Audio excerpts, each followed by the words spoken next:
కొల్హాపురంలో లక్ష్ముందయ్యా, ఒక్కడే ఉన్నాను, నాకు ఇంత స్థలం ఇవ్వండి అయ్యా, వెంకటాచలం కొండ మీద ఉంటానన్నారు. అంటే వరాహమూర్తి అన్నారు, యుగధర్మమయ్యా, స్థలం మౌల్యేన గృహ్యతాం, డబ్బు కట్టి స్థలం పుచ్చుకో అన్నారు.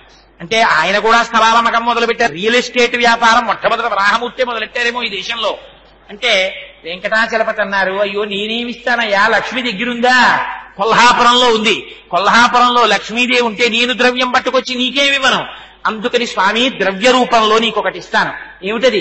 ప్రథమం దర్శనం చాస్యాత్. ఎవరైనా ఈ కొండ మీదకి భక్తులు నన్ను దర్శనం చేసుకోవడానికి వచ్చేటటువంటి వారు ప్రథమ దర్శనం నిన్నే చేస్తారు. పైగా నైవేద్యం క్షీరసేచనం, మొదటి నైవేద్యం తండ్రి నీకే చెందుతుంది. మొట్టమొదట పాలు అభిషేకాదులు అన్ని నీకు నిర్వహింపబడతాయి.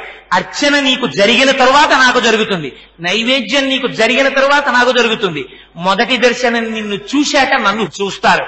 అలా వస్తేనే దర్శనం పరిపూర్ణమని ఖాతాలో వేసుకుంటానన్నారు. శ్రీనివాసుడి మాట నిలబెట్టాలంటే ఆయన మాట మనం నిలబెట్టడం కాదు, ఆయన మాట ప్రకారం దర్శనం చేసిన ఫలితం పొందాలంటే ఆదివరాహస్వామి దర్శనం చేసిన తరువాత మాత్రమే వెంకటాచలపతి దర్శనం చెయ్యాలి.